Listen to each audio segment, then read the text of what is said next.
Recording. Okay, thank you so much.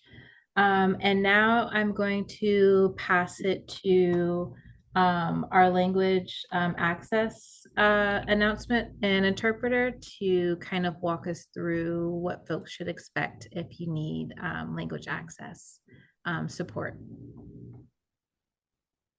So I will pass it to Brenda. Buenas tardes, yo soy Brenda, la intérprete, y para acceder al idioma en español, lo único que necesitamos es que seleccionen los controles de la reunión en el seminario, haga clic en interpretación, seleccione el idioma deseado, ya sea inglés o español, y para escuchar solo el idioma interpretado, haga clic en silenciar el audio original.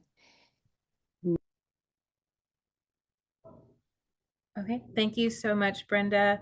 And for folks that want to opt into the Spanish room, just go ahead and click that interpretation globe at the bottom banner and select your English preference. And with that, I will kick us off with roll call for tonight's meeting. So this is just like normal, but since it's a virtual meeting, just let me know, just come off and say here once I call your name. So let's see, Nancy Aguirre. Here. Thank you, Nancy. Luna Angulo Castro. Okay, well, Mark is absent. Ianad Burrell. Here. Thanks, Ianad. Marisol Cantu. Well, Mark is absent for right now. Sandra Castaneda. Here. Thank you. Suzanne Coffey. Here. Thank you. Sean Cotton. Here. Thank you. Beverly Dines. Mark is absent. Brianna Gastelum. Here. Thank you. Michelle Gomez Garcia. Mark is absent. Martha Guerrero. Here. Thank you. Carrie Guerin. Here. Thank you. Lisbeth Ibarra. Jeffrey Kilbreth. Mark is absent. Joseph Kosinski. Here. Thank you. Dr. Omoni Omotoso. Present. Thank you. Jessica Range. Here. Thank you. Simran Sandhu. Mark is absent. Dave Sabri. Here. Oh, thanks, Dave. If I can change that. Darabu Shankunte. Present. Thank you. Samir Shrestha. Here. Thank you. Althea Skinner. Present. Thank you. Emily Warming. Here. Thanks. BK White. Here. Thank you. And then Ariel Shi. Here. Thank you, Ariel. And that wraps up roll call. I know we typically ask folks if you come in a little late to enter their name into the chat. So Air District staff will be monitoring for that for any folks that have come after roll call. Since we are in a fully virtual setting, just a couple of gentle, quick reminders. We're just going to ask that participants make sure to keep their mics muted when they're not speaking. And if you would like to speak, just please go ahead and use the raise hand function so folks can call on you. And then, since it's a virtual setting, we do want to encourage people to turn on their video if possible, but no worries if you can't. And then just a quick reminder that for tonight's meeting, we'll be using roll call voting for all action items. And we only have one for tonight. It's the approval of the June and July meeting minutes. And then with that, I will go ahead and pass it to Dr. Matoso, our facilitator tonight. Good evening, everyone. Welcome to our 47th Path to Clean Air Community Steering Committee meeting. Excited to see everyone. Kind of feeling inspired after last month's Just Transition workshop.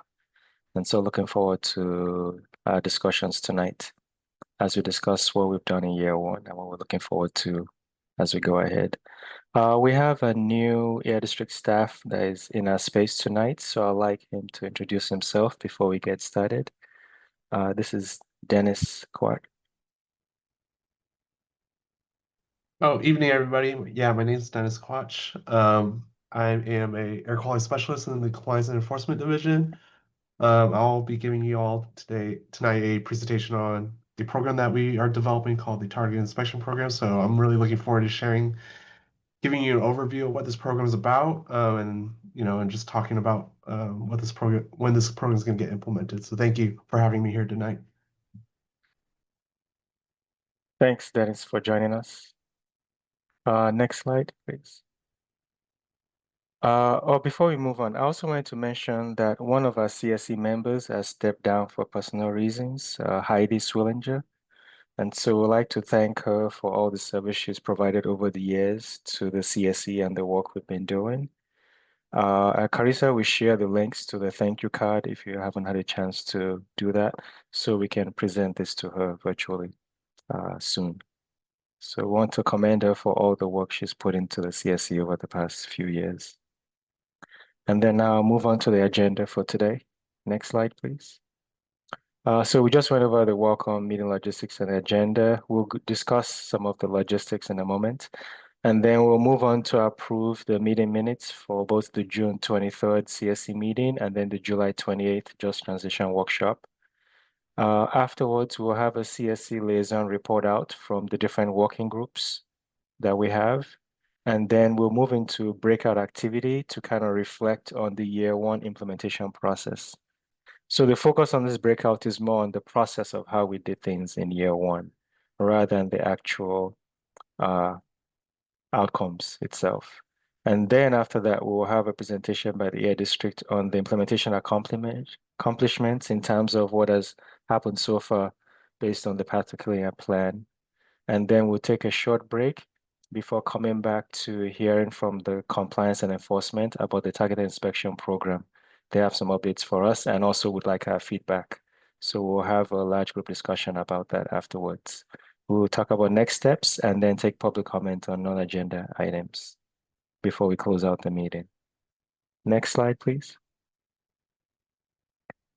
So just a quick reminder, today we're meeting all virtually. So as much as possible, please make sure you've muted your mic when you're not speaking. As a facilitator, I'll be calling out everyone when they have a turn to speak. So otherwise, please have your mics muted. Also, make sure you use the raise hand function when you want to speak. And just start with your name in case people can't see you. But we'll try and pin you once we call you forward to speak as much as possible. And we're also going to be using a timer just to make sure that everyone has enough time to provide their comment and Air District staff to answer as well. And so I will be kind of facilitating and calling on people to speak or respond to the questions. So you don't have to worry about punting to other people. And just be patient. If there are issues with the tech, just message us in the chat if possible, and we'll see what we can do to fix it. And so for the CSC members attending tonight, we kind of expect everyone to have reviewed all the materials beforehand, including the pre-read and the slide deck for today's meeting. And please be as engaged as possible. We'll try as much, with time permitting, to kind of encourage quieter members to speak up. And it's helpful, if you have your cameras on too as well for the panelists during this time. And as if there are lots of people wanting to provide comment, then we'll definitely go the progressive stack approach to ensure that we're getting everyone's voice and we're remaining inclusive. Okay. And then the only action item for tonight is the meeting minutes for the past 2 months. And so I'll need a CSC member at that point to motion for it and another member for a second motion before we move to a vote or roll call. Next slide. So the goals is 1, approve the meeting minutes for both June and also the July 28th workshop. The second is to get a report from our liaisons from the Refinery Communities Bi-Monthly Meeting Group, the Refinery Technical Working Group, and also Rule 1118. And then the third goal is getting a brief overview of the implementation plan. And then afterwards, we'll go into breakout activities in 2 groups virtually to kind of discuss our reflections on the process and the processes we've used this past year. and what worked well, what were areas of growth, and what didn't work so well. And then after that, we will have a goal to have a presentation from your district on the accomplishments, and then discuss kind of in a large group based on that information and give feedback on what things we should add to it or are missing for it or make it more complete. And then the fifth goal is to receive the update presentation on the compliance and enforcement targeted inspection program, and also have a group discussion and provide feedback to them as well as they take next steps. Next slide. I'll pass this to Laura to give us a kind of look back on the year. Thank you. So we're in August, everyone. We're in the second half of this graphic. So as promised, the goal today is to reflect on year one, and you'll also be getting that targeted inspection program update. For September next month, we're going to be coming to you with the year one annual report. And then in October, the idea is that we can discuss year two implementation so that in December, that can get finalized. And then we're also looking at the potential for a draft just transition vision plan for December. So that's kind of the outlook for the rest of the year. Just flagging that we are skipping November. I can pass it back for the next slide to Dr. Amotoso. Thank you, Laura, for the update on our agenda for the fall. Okay.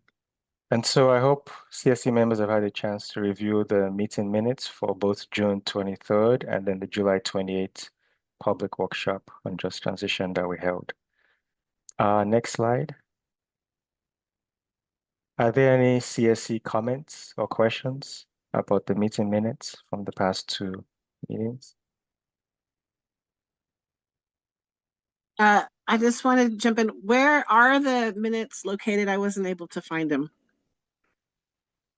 It should be in the email that was sent with the invitation. It has all the links for the pre-reads, the minutes, as well as the slide deck. Okay, I'll look again. I just couldn't find the minutes in there, but it doesn't mean they're not there. Thank you. Yeah. Yeah. Any comments about the meeting minutes?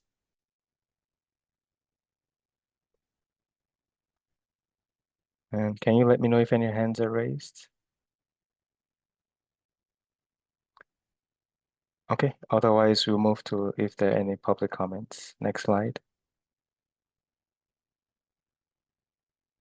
Any public comments?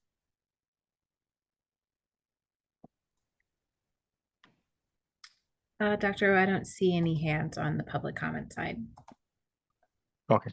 Okay. And if someone could also, if you don't mind, put in the link into the minutes for the CSC, just so they can take a look at it. In the meantime, we will move on. Okay. So I need a motion from the CSC for us to approve the meeting minutes for both June 23rd and July 28th.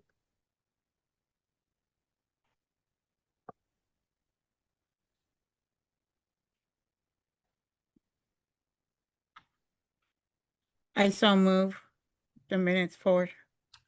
Thank you, Nancy. I need a second. I will second that motion. Thank you, Martha. Martha? Yeah. Carissa, could we get a roll call vote to approve the meeting minutes? So just go ahead and vote. You can vote yes, you can vote no, or you can abstain for voting to approve the June and July meeting minutes. So Nancy Aguirre, Yes. thank you. Luna Angulo Castro, I believe is still absent. Okay, Ian Burrell, Yes. thank you. Marisol Cantu, Yes. thank you.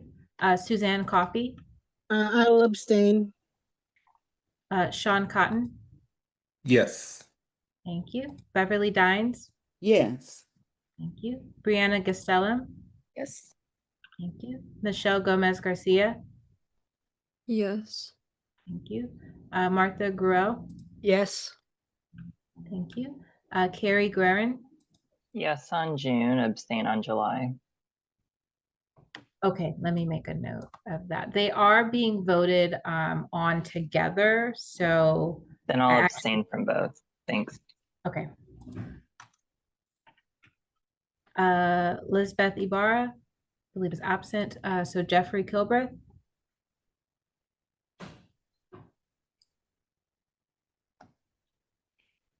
Jeff, are you still there?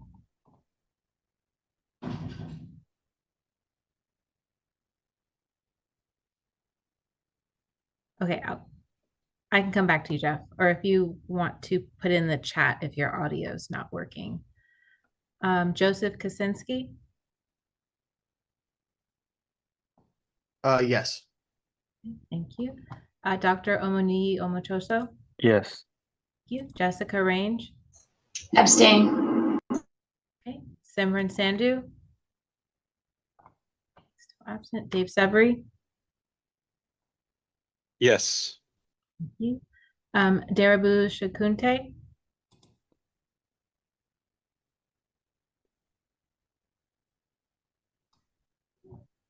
okay, let me see. I thought I saw Darabu join. Yeah, I was here. My system is not working for some reason. Oh, no worries. Do you vote yes, no, or do I you want said yes. yes? Yes. Okay. Samir Shrestha, Yes. thank you. Althea Skinner Abstain. and Ariel Shi. Yes. Okay. And let's see.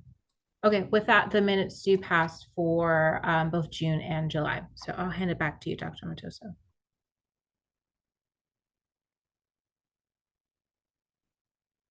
Thank you very much. Next slide, please.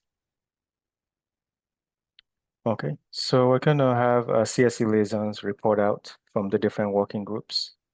Next slide. So we have the Refinery Communities Bi-Monthly Meeting Group, and I believe BK is going to present on this. So I'll pass it on to BK. Thank you, Dr. Omotoso. We met August the 19th at the Refinery Communities Bi-Monthly meeting, and our agenda was we introduced the Path to Clean Air.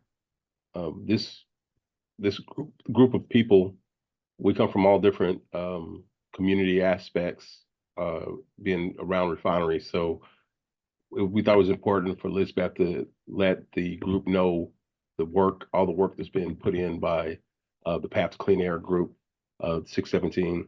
So we gave a presentation, a slide that went through all aspects of PTCA.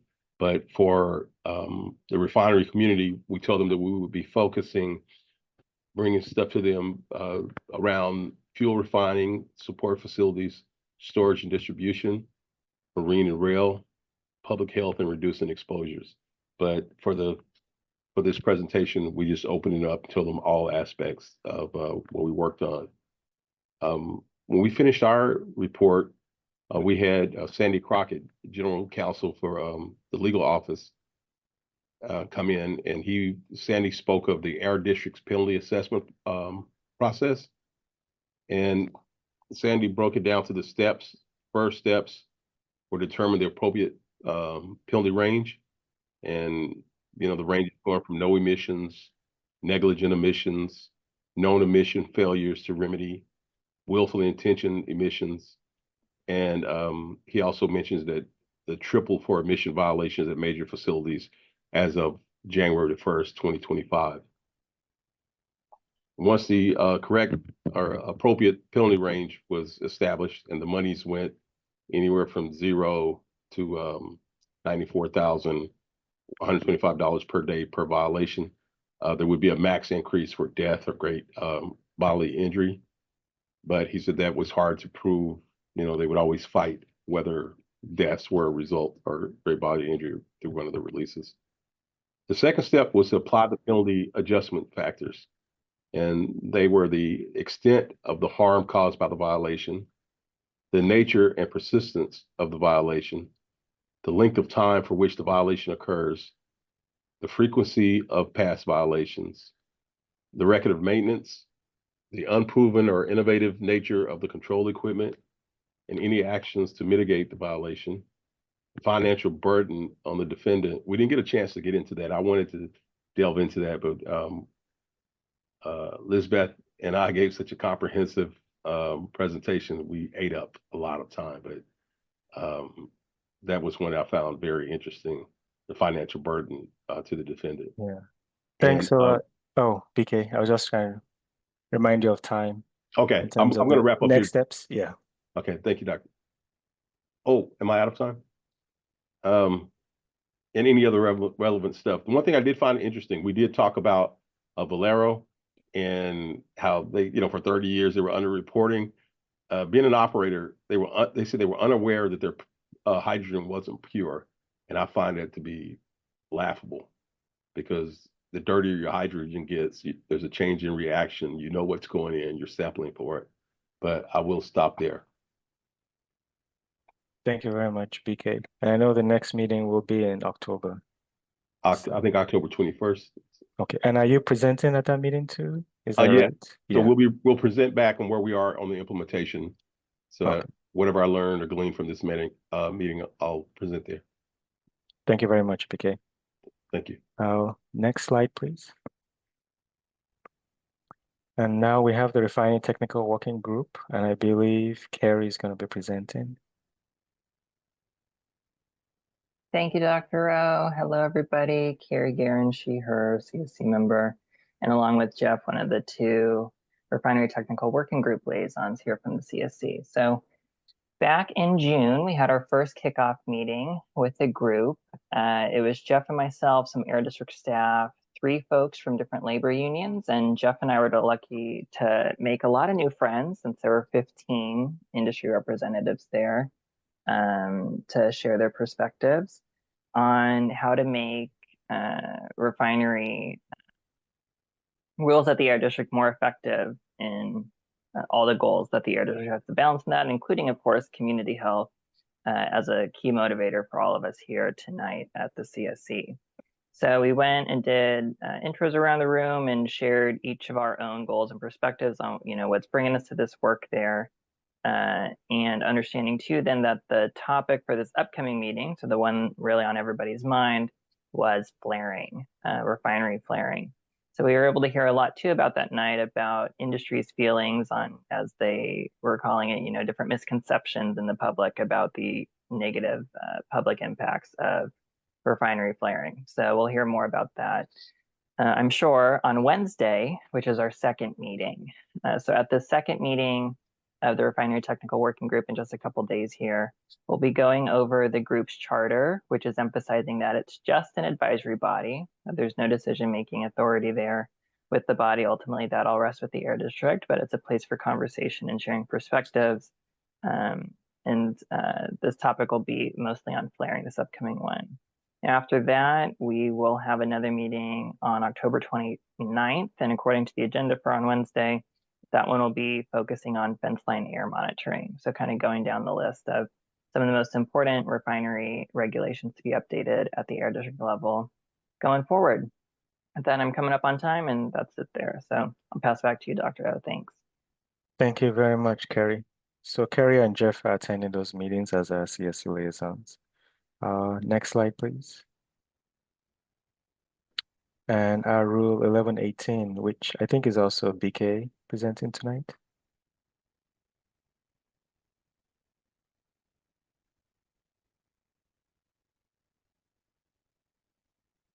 I was not aware of it. Oh, yeah. Is Lisbeth? Lisbeth's not here today, so we're hoping you can Yeah. cover this too, BK. Thank you. Okay. So the meeting July 2nd, 2025, and I'm just going to read straight up from here. The updates were that the last settlement agreement meeting discussed the progress of 1118 implementation, the rules, amendments, and website transparency. And progress updates were shared for Chevron and Chemtrade. And regarding the rules process amendment, it would occur in 2 rounds, focus on transparency and efficiency, and then focusing on the stringency. Various resource materials are now available on the Google Drive. for work, for liaison work. And the engagement recommendations were shared, and liaisons are working with staff to implement initial steps. And upcoming meeting, I think I had a date for the upcoming meeting. September the 2nd. No, I'm sorry. That is not the upcoming meeting. So I think it's still to be determined. Correct, yeah. Okay. Okay. Thanks. Okay. Thank you very much, BK, for stepping in. Next slide, please. And I'll open up to the CSC if they had specific comments, given the report out from the liaisons on our 3 current working groups.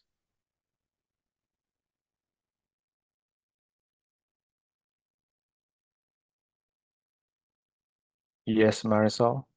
Thank you. My question was for Carrie in particular and your group. Just wanted to better understand the makeup. I know you mentioned labor and industry. Are there any other AB 617 communities represented? Are there any other community voices, residents, environmental justice, CBOs, a part of those conversations? I heard it was definitely labor and industry. I just wanted to see who else was in the room. Thanks, Sol. Yeah, hearing your question, looking at the charter, which describes the group, well, let me back up. In terms of who attended last meeting, no, there wasn't. In terms of who's on the charter, which is to say who has a seat at the table, it'll be Jeff and I as the 2 CSC representatives. And then in addition to Jeff and I, there'll be somebody named Rebecca Barrett. And Rebecca is, I'm pulling up the document here to be sure of the citation here. Rebecca is with the Refinery Corridor Community Group. And then in addition to Jeff, myself, and Rebecca, there will be Fernando Gaitan, an attorney at Earth Justice. So those will be the 4 non-industry, non-labor groups there. Or 4 people, I should say. Thank you, Carrie. Other comments or questions?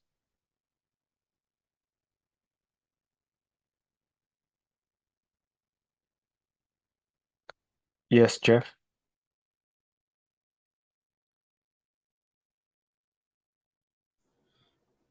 I just would add that it's a very big group. It may have been a little bit overemphasized in the first meeting because some organizations may have sent 2 people. But still, there's between 15 and 20 people, and you can do your own math. If there's 4 community people and there's 15 to 20 people in the room, we've got a significant imbalance. Some of that may be good. It may be really good to really interact with refinery people. I mean, I personally think there's a lot of merit in that, but I was surprised that there weren't more community people. I guess I think that's, an open question. Thank you very much, Jeff. Yeah, any other comments? The review? Go ahead. Yeah, I would like to know why the community groups are not represented. What is the reason? Thank you. Carissa, I'm not sure who can best answer that question from the Air District today. I didn't 100% hear. Was the question, why are the community? Why there are not more community groups or representation on the, Oh, like, was like that in the by design refinery or, technical yeah. working group. That's something that I can bring back to rule development. I'm not sure that we have anybody on tonight on that, but that's definitely a question I can raise and we can get an answer to. Okay, and then they'll get that back to us. Thanks, Derek, for that. Okay, if there are no other hands raised, next slide, please. Any public comments? I don't see any raised hands from the public comment side, Dr. O. Thank you, Carissa. Okay, we can move on to the next slide. So I'll pass it on back to Laura to go over year one implementation process reflections. Thanks. So yeah, as we get close to wrapping up year one, we wanted to take the opportunity to reflect on how implementation has gone so far. First, focusing on the process. Thanks, Dr. Romatoso, for pointing that out earlier. So I'm going to attempt to give a quick review of some of the different elements influencing the implementation process, just to kind of refresh memories before you go into your breakout activity to reflect together. So Chapter 9 of the Path to Clean Air Plan discusses the approach to implementation and reporting, and it commits the Air District and the CSC to co-develop an annual implementation plan that prioritizes strategies and actions and identifies resource needs in advance of Air District budget planning. And that annual report is to be completed with input from the CSC and made available to the public each year in October, describing progress made on those strategies and actions. Next slide, please.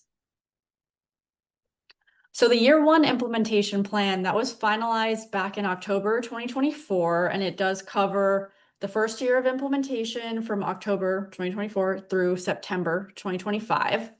And what it really does is it provides a roadmap for both the Air District and the CSC, identifying and prioritizing actions for year one, describing CSC standing committee and ad hoc and Air District roles, and then outlining communication mechanisms, including reporting. So I'm going to try to walk you through quickly those three. Next slide. Okay, so in terms of identifying and prioritizing actions for year one, we went through a process of prioritizing all the actions for that. There was 55 actions prioritized for implementation. And then from that, there were 16 priority actions for engagement. And you might recall using the spectrum of public participation to select those priority actions for engagement. So inform, consult, involve, or collaborate. And then we have a quick recap here of those 16 that were chosen, with a lot in fuel refining and then 6 others in commercial and industrial, marine and rail, and resourcing the plan. Next slide. All right, in terms of roles, so for the CSC, it's governed by the Charter and Participation Agreement. The CSC also determines the level of participation in action implementation, inform, consult, involve, or collaborate, and how to engage in activities to implement the plan and achieve the goals of the plan, all in alignment with the Path to Clean Air vision and principles. And the CSC also functions to serve as liaisons between the CSC and other community stakeholders and Air District staff. Next, we have CSC leads. So leads share responsibility for developing meeting agendas, facilitation, and membership engagement. They serve as liaisons and guide facilitators of standing committees and ad hoc. They regularly assess participation and accountability and establish feedback mechanisms for keeping everyone informed. Air District staff, we work side by side with the CSC leads and external agencies on implementation, including for the different engagement priorities identified, and we're responsible for CSC meetings, finalizing materials, sharing them, and other communications. Next slide. Then we've also got the standing committees and ad hoc. So standing committees and ad hoc create plans of action covering the purpose, goals, and key strategies to move the plan forward. They have facilitators that are responsible for assisting in development and implementation of those plans of action. And then the Air District supports up to 2 standing committees or ad hoc at a time. So staff work with facilitators and CSC leads to create agendas, decks, minutes, and other materials. And then we have our lovely liaisons. So that was newly added as a functional role after we finalized the year one implementation plan. And liaisons really work to achieve two-way communication between the Path to Clean Air and CSC and Air District-led stakeholder working groups so that we can efficiently and effectively advance implementation. Next slide.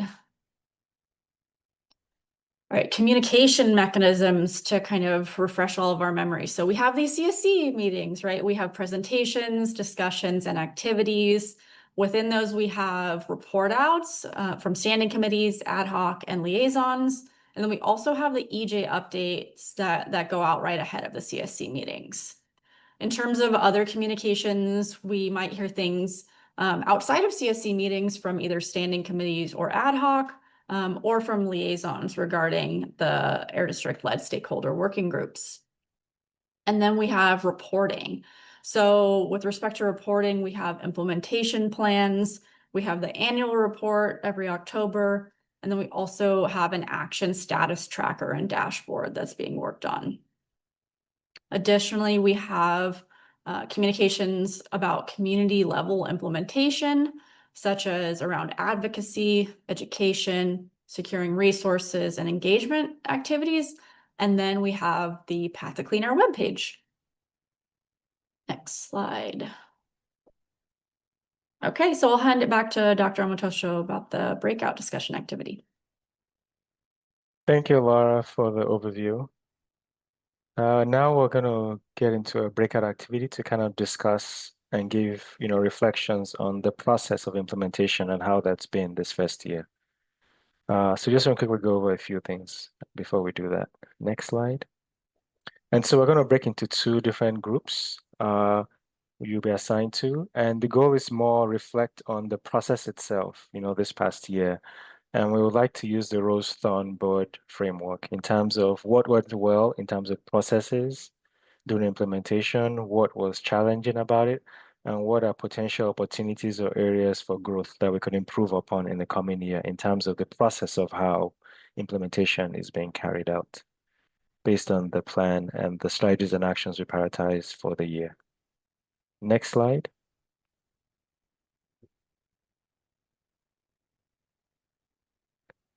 Okay, so I think we should be breaking out into two different groups at this point. So you should see it in your screen.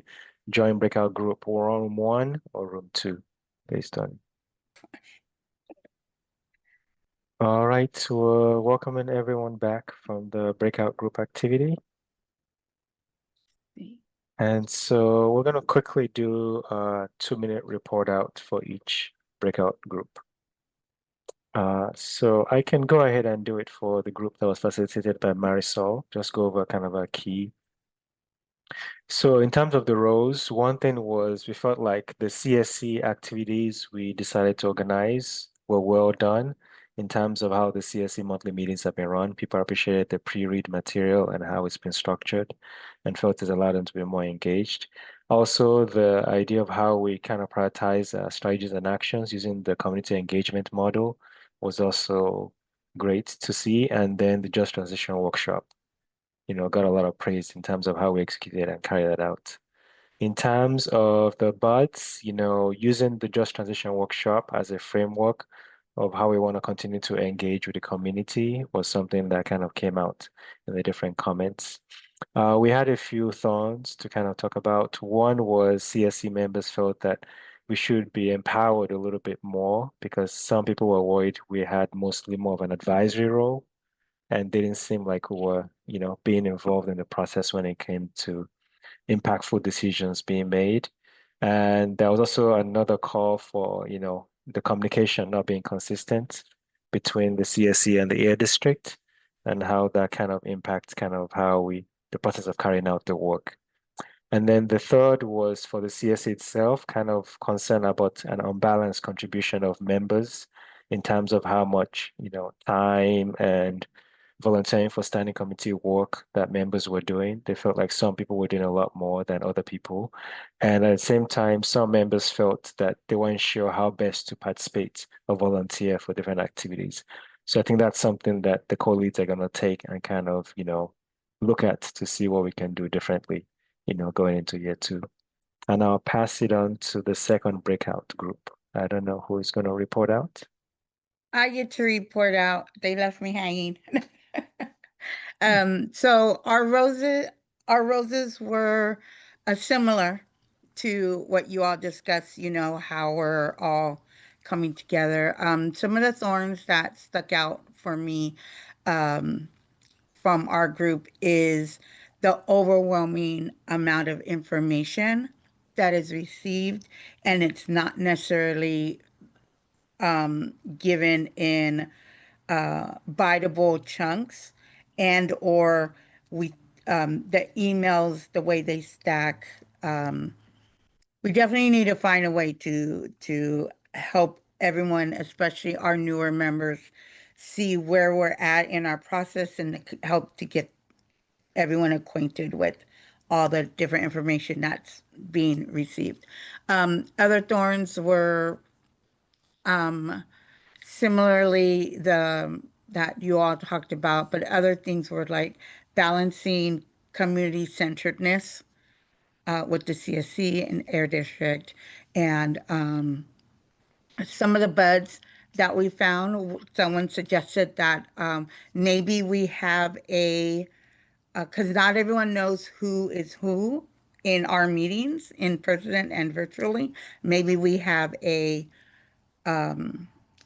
like a list of as part of a slide of who's there, who's the Air District from what department, so that people can get to know who's in our meeting. There's a lot of uncertainty of who's who.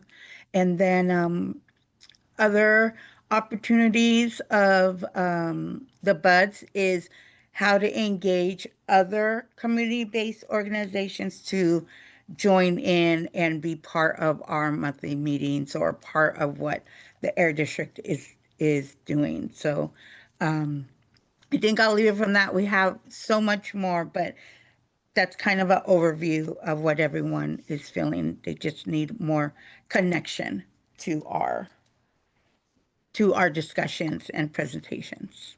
Thank you very much, Nancy. Thank you for that report out. Is there any public comment before we move on to our next agenda item?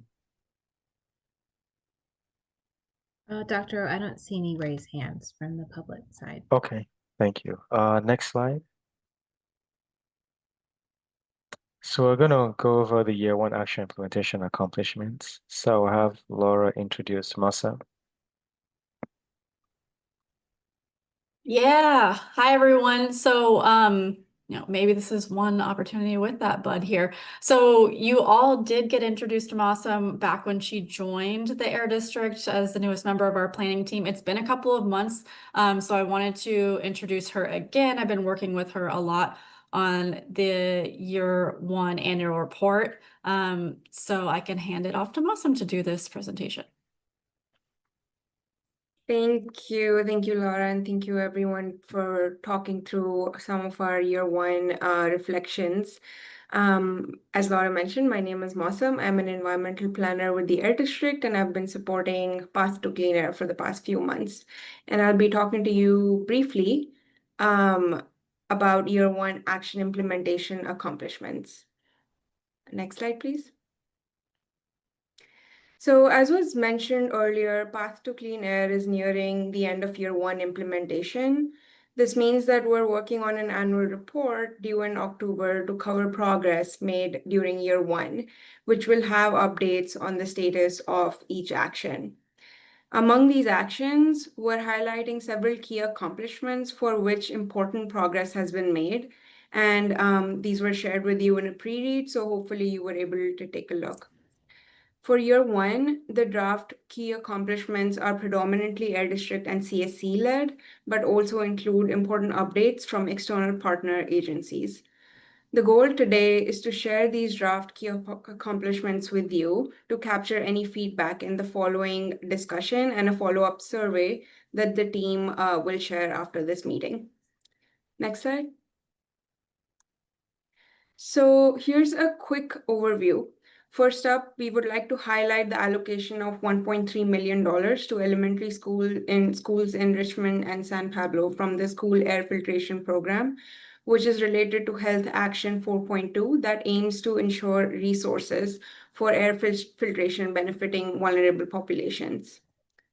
Next, the resolution of litigation against the Air District over the Health Protective Rule 65 was significant.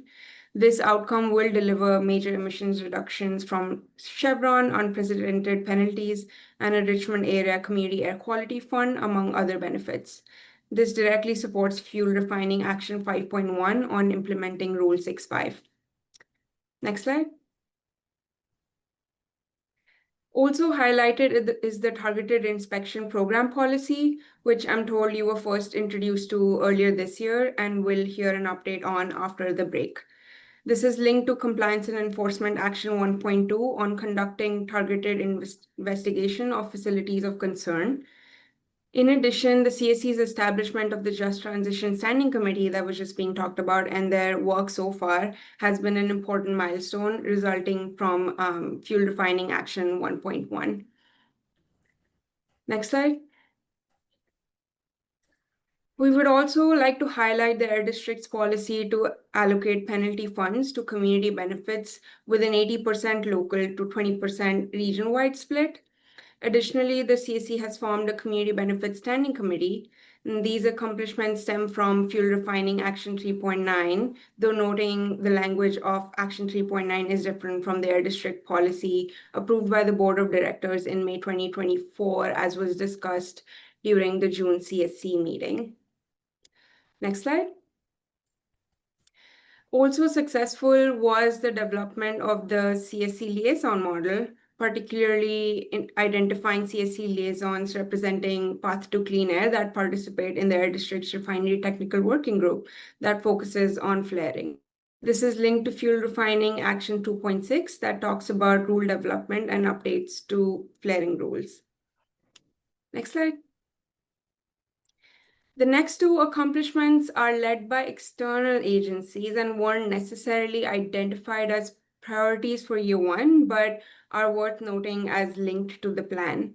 First, Contra Costa Health developed a healthy checkout ordinance, which promotes the placement of healthy food at point of sales or counters in retail stores.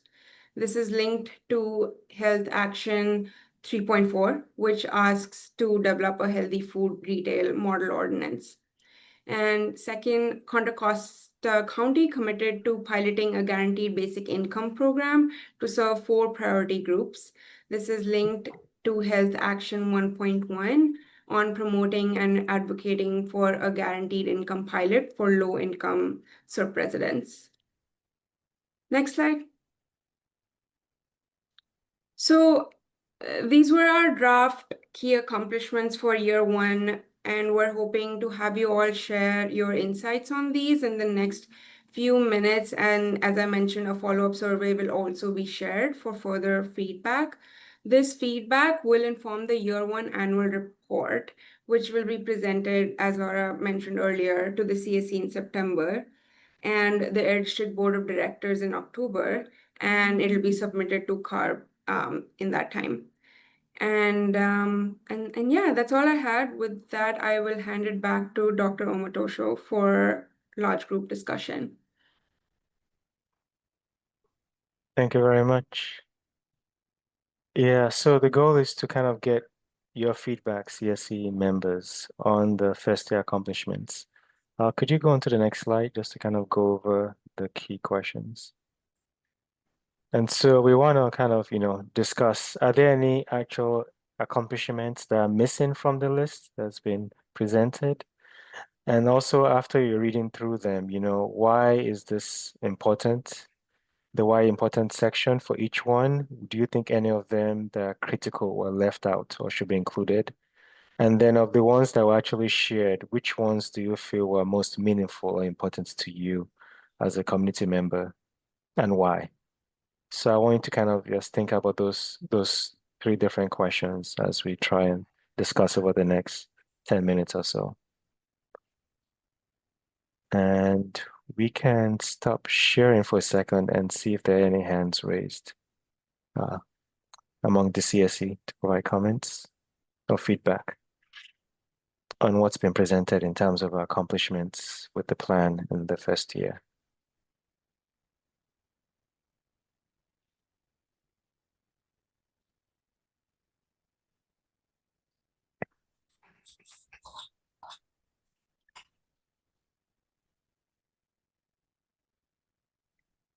Yes, Marisol, you may go ahead.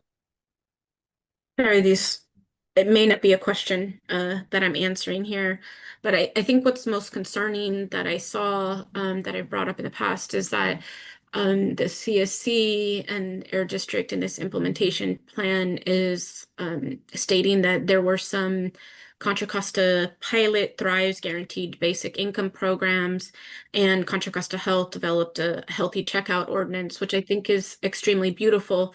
I think I never knew that those were happening, so it's really difficult for me to share that that's a key accomplishment when it was never presented that these external agencies were doing that work. And maybe some of our CSC members were actively a part of it, but it doesn't seem fair to the people that were organizing that work, showed up to make public comment, that we would have that as part of our plan, even though it did help. So I think moving forward, we may want to create more of a communication line and not just claim work that was happening in the community that was possibly not ours to begin with. And so I think there needs to just be more transparency, more collaboration with public health, with organizations, if they're working on something that's part of our plan. Thank you, Marisol. Yeah, so it goes back to the fact that, there are some things that we want to be informed about, right? And the idea was to be informed during the process, not kind of just, updated that, oh, this happened kind of thing. And so, yeah, so it'd be nice, at least if you could also note how, maybe it met the actions we had in the plan, but say this actually met the actions as opposed to we led to these actions taking place. Yeah. I'll have Jeff go next. I guess I'm just curious whether this is simply a happy PR thing, or are we actually trying to say anything substantive or self-critical, or anything about shortcomings, disappointments, or ideas about what we learned, or how we, you know what I mean? This is a very fluffy puff piece. I don't know, maybe that's what management wants. But it's not what I would want if I was reading it. I'd like to know more about what did you learn in the year, and what didn't go well. Was there anything you thought was going to be on this list? Like progress on Rule 1118. There's nothing here. It's a top priority. Who made the decision, that it's like this? I'd like to know that. Thank you, Jeff. Yeah, so I think Laura has a hand to respond to that. So the key questions was, one, what does the actual report look like? Like, is it just listing accomplishments, or it discusses part of the journey, including the challenges and the process? And then Yeah. the Rule 1118 piece. Good points. Yeah, thanks. So in September, we will present on like what is in the full report, and you'll kind of see all of those pieces. I definitely hear you about connections with external agencies and like actions in the plan. So I think that a lot of what I'm hearing is things that we can continue to think about and discuss as we move into year 2, right? So as we think about what the implementation plan should have in it, I really see that as an opportunity to build on some of what you talked about in your rose, thorn, bud exercise, right? And see where there's room for improvement. And where, things fell short that we should prioritize for year 2. So year 1 is really a bit more of just like a recap of what happened, what progress has been made, and just getting everyone kind of up to date on where things are at. But definitely want to hear more from all of you as we, move forward and think about year 2 and how to make this, better reflect expectations and all of that. Thank you, Laura. Just one add-on to that. For the report, do we get a chance to give feedback on the other portions of it? Like you mentioned, lesson learned or whatnot, before it's finally submitted, after September's meeting?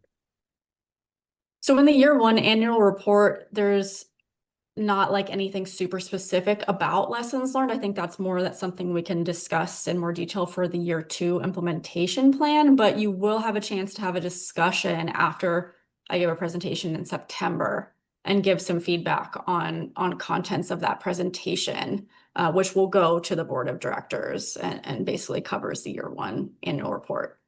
Hopefully that answers. Kind of, yeah, because I think the idea is that how do we make sure the report also portrays whatever challenges we experienced? That's how do we, how is the messaging for that going to be included in it? Yeah. Okay, we'll take that back. Thank you. Okay. Nancy and then Suzanne. Before you start, I Thank you. think this will be the last two comments we can take here. But like we said, we're also going to send out a survey afterwards so that CSC members that are present and those that couldn't make it could also give feedback on it as well. So be on the lookout. Great, thank you. I think my question to the year one report out, looking over the slides and everything, is there a section that's going to be the next steps as a continuation of this key accomplishment, right? For example, okay, we had the Just Transition workshop. So what would year two, is there going to be in year two next steps in that chart or in the report of what's going to be built upon? Because it almost reads like it's one and done, but I know it's not one and done. So is there, Laura, a place to say this is where we're going to be building off of these accomplishments towards XYZ for year two and beyond? Thank you, Nancy. Laura? I can I'll take that actually, feedback too. Thanks. Oh, go ahead, Okay, Masim. Masim, no, go I ahead was then. just gonna say I can help clarify that this is only one section of the report that focuses exclusively on accomplishments. The rest of the report will talk about what's in progress, what's not started, where are we with the rest of the action. So this was a small subset of the overall report. And in the next steps, we do talk about planning for year two implementation and so on. So yeah, you will see more of that in September. Back to you, Dr. O. Thank you very much, Masim. Okay, we'll take the last comment from Suzanne before we go on a break. I just wanted to comment regarding the Community Benefits Standing Committee. We didn't really touch on it in detail when we had our share out, but that we're stalled, right? Because of timing and the new person that came in, and there's a lot of things that led up to it. But the standing committee has really not been able to do work, and we're not really engaging as a community with that process at this point. And so I feel like putting it down as an accomplishment, it needs like an asterisk or a little bit more of like, this is something that we've had to push to year two because I feel like we got the money, but in terms of really like having the CSC having any input onto how that money is going to be spent, I have not experienced that. And so I don't see, so that, is it an accomplishment or is this something that we're still really trying to work out? And so just an acknowledgement of how kind of problematic that particular issue has been. I would like to just include that or just put that out there. Thank you very much, Suzanne. Yeah, I think there are a lot of head nods with that should be more of something in progress rather than an accomplishment for the CSC at this point. So I hope we can make a note of that so it shows up when we do get the report draft. Thank you. I'm doing a time check. It's time for a 10-minute break before we come back and hear about the targeted programming being done by the C&E division. So I believe it's 6:52. So are people fine with the 8-minute break or you want a full 10? I think let's go ahead with the 8-minute break to stay on track, and we'll be back at 7 o'clock to resume with the presentation. Thank you.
Welcome back, everyone, to the CSC meeting. Thanks for joining us on time.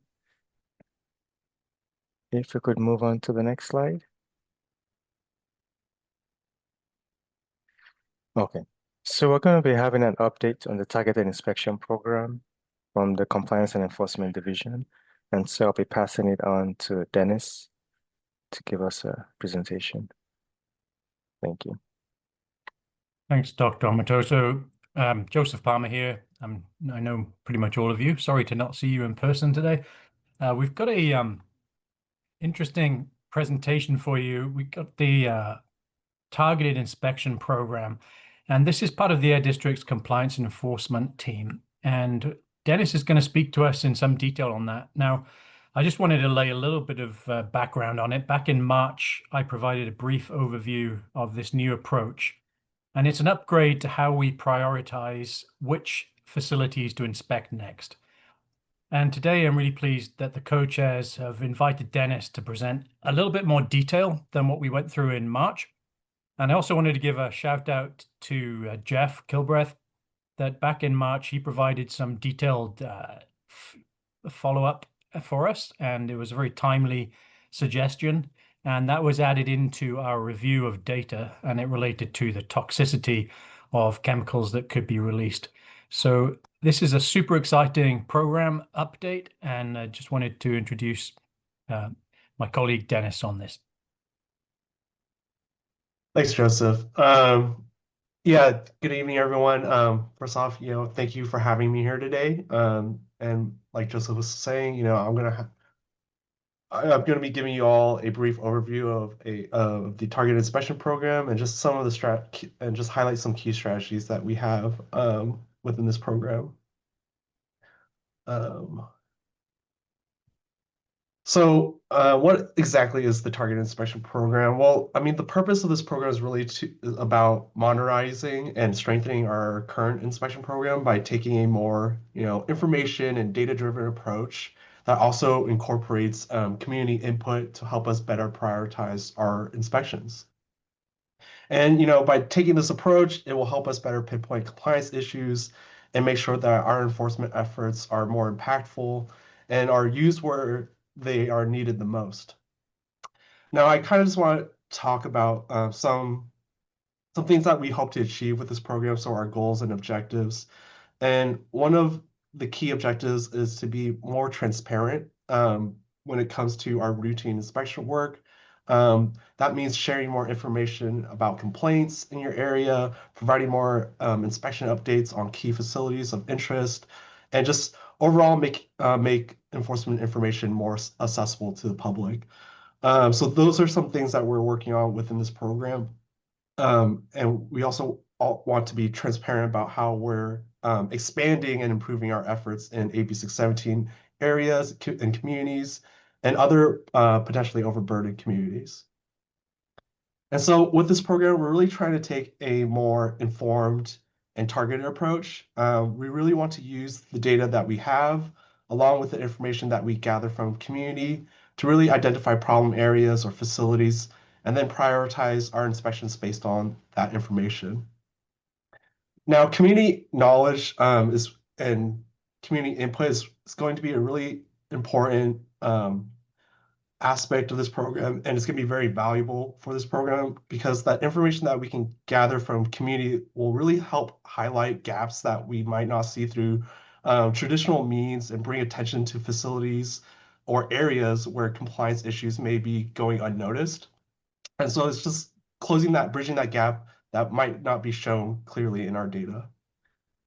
And also some of the other, on this last bullet point here, because we are limited on staffing and resources, we really want to make sure we're being smart about how we use our time, focusing our efforts on the most pressing issues, such as repeat violators and just concerns that are being raised by the public.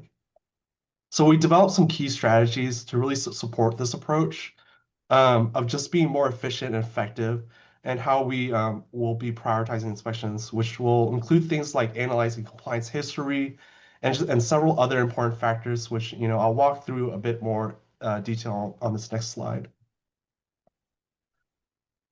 Next slide, please. Thank you. So now on this slide, I really just want to highlight some of the key strategies that we're going to be using as part of this program and how we're going to be approaching inspections in AB 617 communities. And so one of the main strategies is really to take a more in-depth look at compliance data. So things like notice of violations, complaints, and just look at a facility's overall compliance history.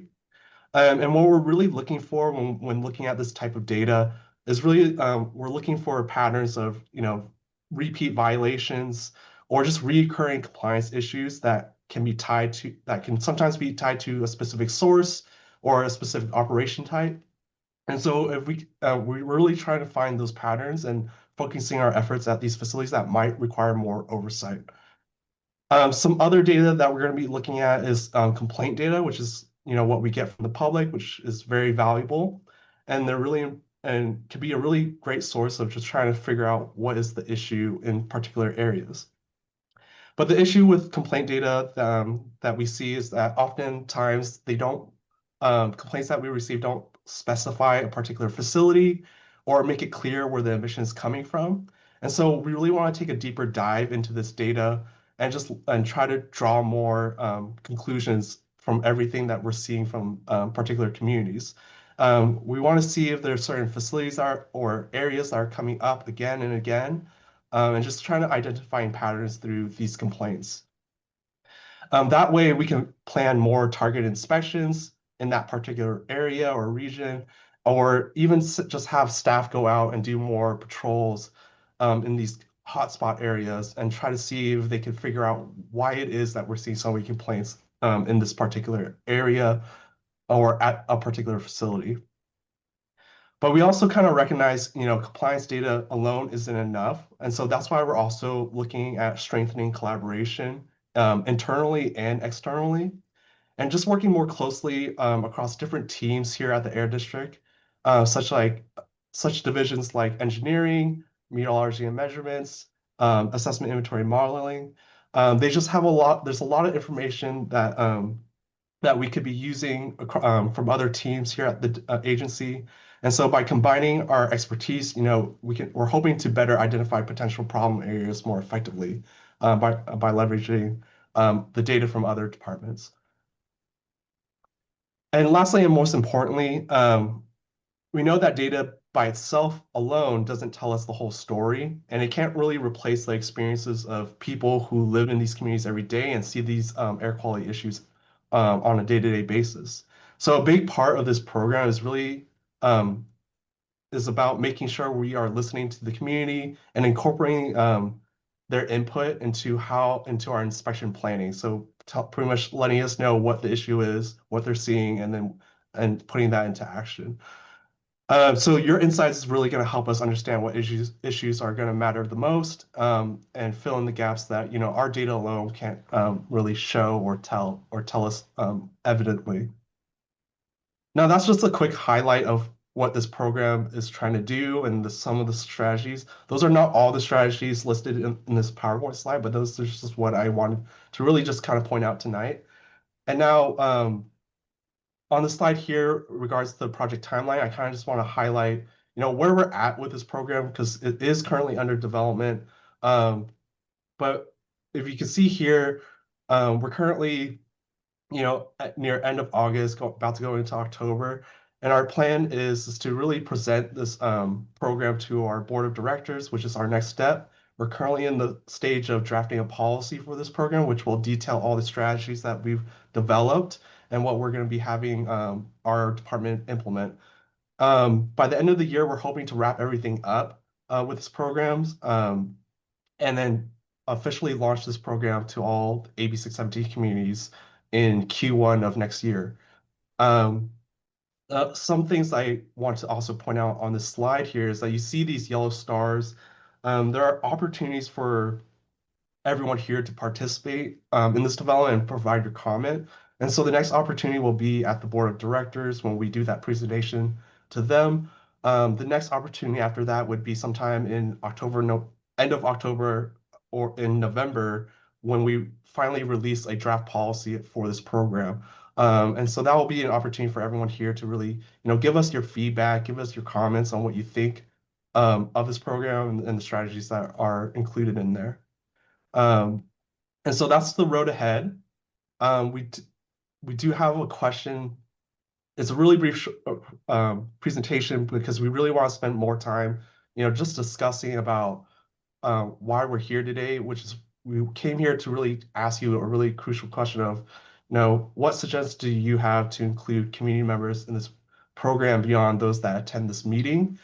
Because a big part of this program is really about incorporating community input so we know what the issue is, what you're worried about, where we should be focusing our efforts. But we don't want it to be restricted to just these types of meetings that we have with community, and we want more broader participation. So we're trying to see what your thoughts are on how we can do that and how we can solicit that kind of information from your community.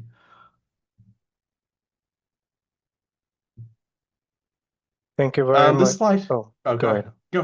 Go ahead then. Sorry, this slide was mostly just to give you some ideas of how we thought of soliciting information from community. One thing that we already have is, that's existing that we can probably enhance is the complaint program. We can either host, polls on our website to solicit information from community groups, or just engage with CBOs or NGOs in your area that, are more involved with air quality issues in your community. So those are just some ideas, but that's not something that we're like set in stone of incorporating. So we wanted to really get your feedback on this.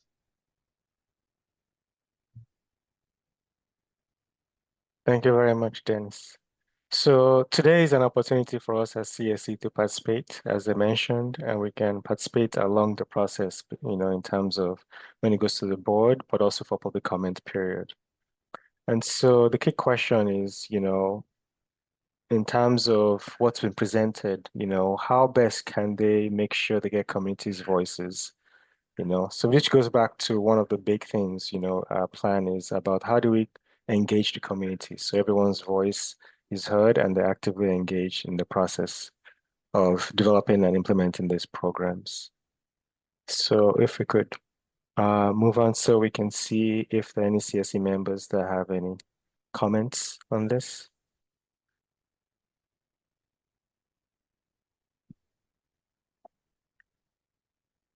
Okay.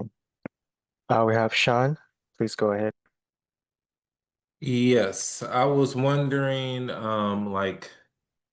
is there certain places and hotspots like senior centers in certain locations within our area, schools in our area, I don't know, libraries, basically people that talk to a lot of people and, if they notice any area issues in those areas, reaching out to vice principals or, management at senior facilities or community centers, things like that.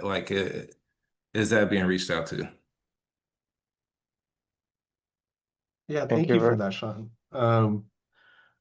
I think those are great suggestions. I don't think currently there are efforts doing that kind of work of getting information from senior centers or from schools at the moment. But we do, the current efforts we have right now are like putting information out on how to reach the Air District at public libraries. That's one way that we've been trying to get information out there. And so I really appreciate your comment, just like and just the feedback that you gave us. So that's something that we can definitely consider doing. Thank you very much. Yeah, in the comments they also put, parent teachers associations, is another good one that was mentioned in the comments. I'll pass it on to Suzanne. Hi.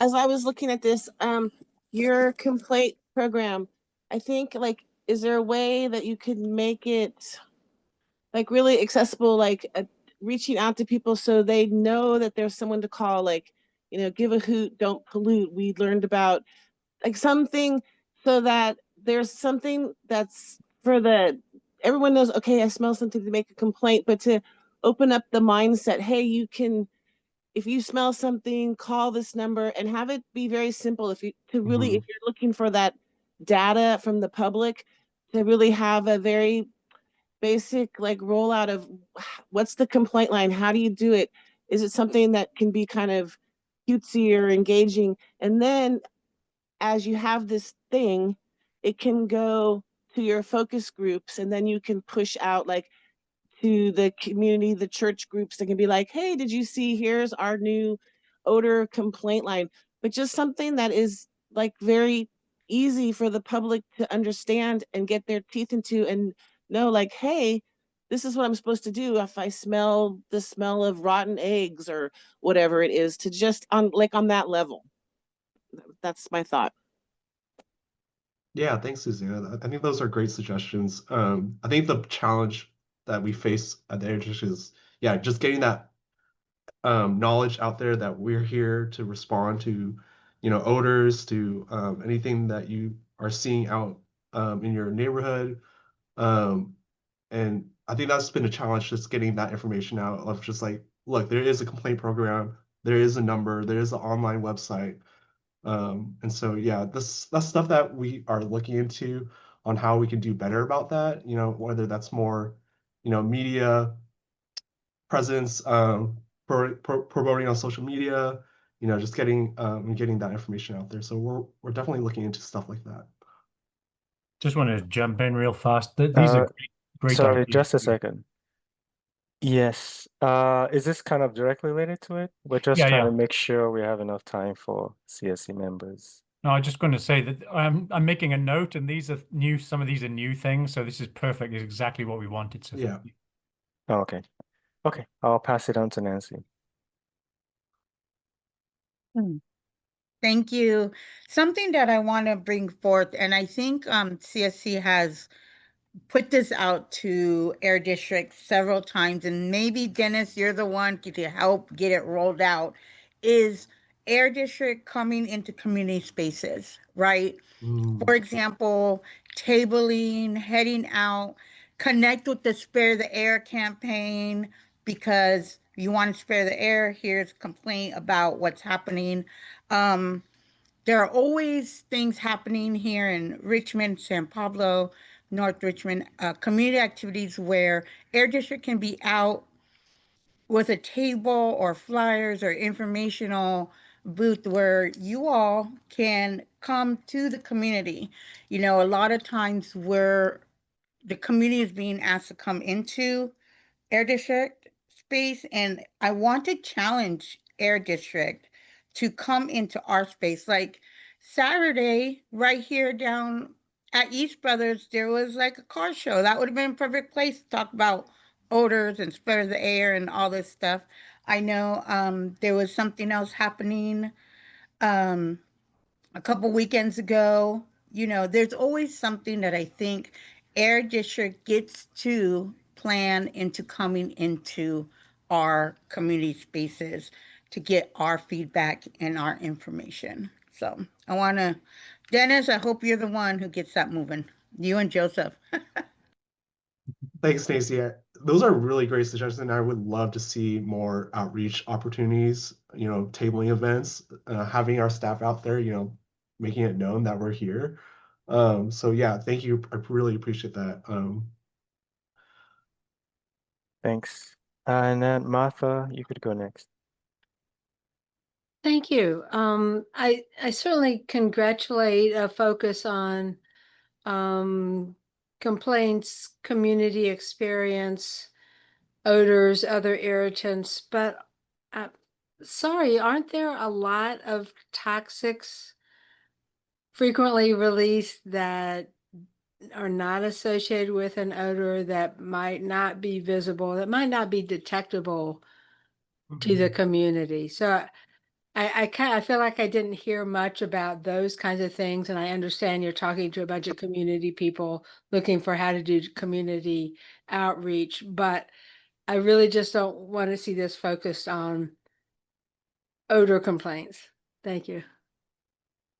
Yeah, thanks, Martha. I mean, so with the presentation, I just wanted to highlight some of like the key strategies of like the data that we're looking at.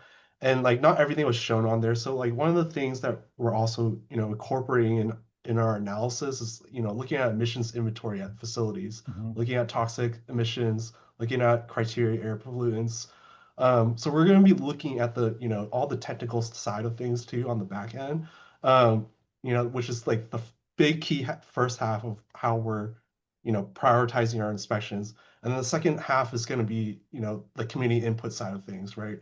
And so that part is going to be crucial too, because, like I mentioned earlier, data is great and all, but it can't really tell us everything, especially if we're not seeing it, if we don't have staff on the ground 24/7 to see what's happening in those areas. But like you said, we are taking into account like the technical side of things of looking at emissions inventory, and incorporating that into our prioritization. Thank you very much, Dennis. Jeff, you're next. I put it in my comment in the chat. I wasn't sure that how many people were in line. Okay. I think that the tabling at events and stuff is generally important for the air district to have an image of being on its game, engaged in the community. I mean that, and there are a bunch of things we would, I think, logically talk to the public in general about at a table at a festival or at a BART station at rush hour. I mean, that's all very important community awareness. You never know what you're going to get. But I think most people don't really know where an odor is coming from. And as Martha just said, absolutely, a lot of the most dangerous toxics don't smell. So we have no idea. The only reason we know about it is because of the modeling department at Backman. So the bottom line is, I think the big new idea that got surfaced here initially by Marisol is we should talk to the workers. Some of them are in big union shops. Some of them are working for, really scuzzy, individual owners who, will fire them the next day if they get seen. But nevertheless, there are ways, there are smart ways we could think about how to get some discussion going, maybe carefully, maybe easily, with the biggest sources. And I think that would give us a whole new angle on a lot of stuff. The same way talking to local 5 people, for the refinery unions, the refineries is invaluable. We should talk to them a lot. Yeah. Thank you very much, Jeff, for that. And there are other comments also in the chat that are also going to get collated and sent out as well. Any other CSC members have comments? I just want to add quickly, to Jeff and Martha's, question. So, like I said, one of the other key strategies, is working closely with, our other departments here at the agency. So, meteorology and measurements, they do a lot of the monitoring. So there are plans to do local scale air monitoring, and using that information that we see from that, more localized monitoring to help us guide us where we can target our inspections for. So those are just some examples of how we're going to be, enhancing our interdivisional collaboration and just leveraging the information here at the Ed District to help us be more effective at our and more impactful for these inspections. Thank you very much, Dennis, for presenting, and thanks everyone for your comments and feedback, both in the chat and also verbally. Could we move on back to the slide deck and see if there are any public comments? Dr. Matoso, I don't see any hands on the public side. Okay. Thank you. Next slide, please. And so I want to quickly go over next meeting details. So today's meeting was a hybrid because a majority of CSC members were going to be virtual, and that was an agreement we had made earlier. Hopefully next month we can go back to a hybrid with an in-person participation. So please remember when they send out the calendar invitations to please mark if you're going to be attending, so we can quickly gauge ahead in advance of how the hybrid's going to look like as well. Next slide. So it's going to be on the 22nd of September, 5:30 to 7:30, and hopefully we'll have a hybrid with the in-person at the Richmond Air District headquarters, and the Zoom link will be coming out shortly in the next few days. I wanted to check if there were any public comments on non-agenda items. Carissa? Oh, I'll quickly go before this, but I'll put a reminder into the chat for anyone that wants to sign the thank you card for Heidi. And I'll also share a link to our 5-minute survey for the draft year 1 key accomplishments. And then lastly, just wanted to remind everyone, and I'll follow up via email as well, but just to enter in your hours for self-reported stipends by this Friday at 5 p.m. And again, I'll send out some reminders throughout the week for that. So I'll pass it back to you, Dr. O. Thanks for the reminders, Carissa. Any public comments on non-agenda matters?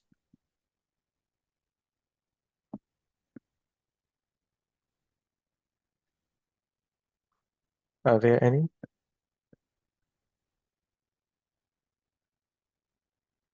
Nope, I don't see any hands on the public side. Okay, thanks. And so a reminder that we can still send more feedback via surveys. And this will also be sent out in an email so that CSC members that were not present today can also contribute as we review the accomplishments and give feedback on how we want it to be presented. And I think next slide.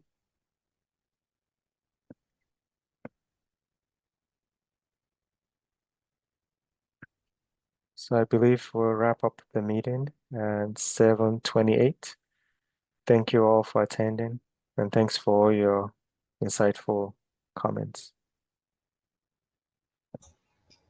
Thank you all. Thank you. Bye. Bye-bye. So Carissa, are you sending those Thank things you. out by email? Yes, you'll be going out by email as well. Yeah, not in the chat. We don't have to Yeah, copy it now. yeah.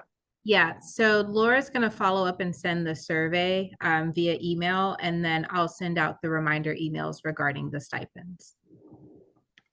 I'm going to send it Okay, now. good. Good And night. can you send Heidi's thank you card by email also? Yeah. Yes, can do that as well. Thank you. Mhm. Thank you everyone for your feedback. Thank you.